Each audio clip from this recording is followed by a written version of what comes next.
Bundan bir necha kun oldin Buxoro shahrida xizmat vazifasini bajarayotgan yo'l harakati xavfsizligi xodimining qonuniy talabiga bo'ysunmagan qoidabuzar haydovchi o'zini haq, inspektorni esa nohaqlikda ayblab, ijtimoiy tarmoqlarda bir nechta videolar joyladi. Albayo'qmi biza? Yollohmi biza buxoroliklar? Mana bu yuqorida turgan gay xodimi, ya'ni Muzaffar bormaydi, evakuator ham etmaydi, men ham etmayman. Tushunarli. Layk bo'lsa podelitsiya qilinglar. Работа не стоит, работа толпарик, блядь! Работа! Работа! Nima buxoroliklar garangmi senga Muzaffar? O'zing ham ko'rib o'tiribsan mana shu videoni.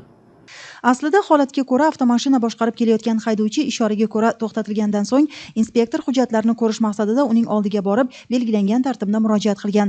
Ammo videoda ham ko'rinib turibdi, haydovchi uning qonuniy talabiga bo'ysunmaydi va hujjatlarni ko'rsatishdan bosh tortadi. Boz ustiga o'zini jabrdiyda qilib ko'rsatishga ham urinadi. Shundan so'ng inspektor haydovchi avtomashinani tegishli hujjatlarsiz boshqarib yurgan degan xulosaga keladi va tartibga ko'ra avtomashinani jarima maydoniga olib ketadi.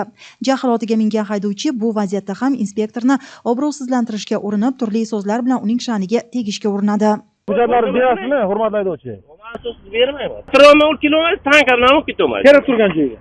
Yo'q, zakonni astag'firullah, so'kinmasdan gapiring, hurmatli haydovchi. Holat keyinchalik ham bir necha kun davomida ijtimoiy tarmoqlarda turli haqoratomuz videolar tarzida yoritilib turildi.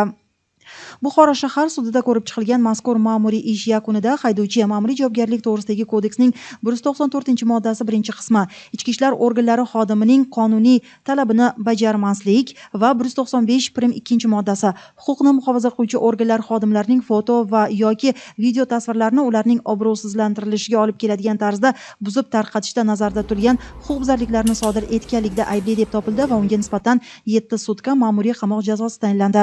Xo'jayev Muzaffardan va uning oila a'zolaridan va ichki ishlar xodimlaridan va tizimdan uzr so'rayman va hech kim bu ishni qaytarmasligini so'rab qolaman. Har birimiz qaysi kasbda ishlamaylik, avvalo insonmiz, shu jamiyat a'zosi, shu yurt fuqarosi. Fuqaro sifatida har birimizning huquqlarimiz mavjud. Uni poymol qilishga hech kim haqli emas.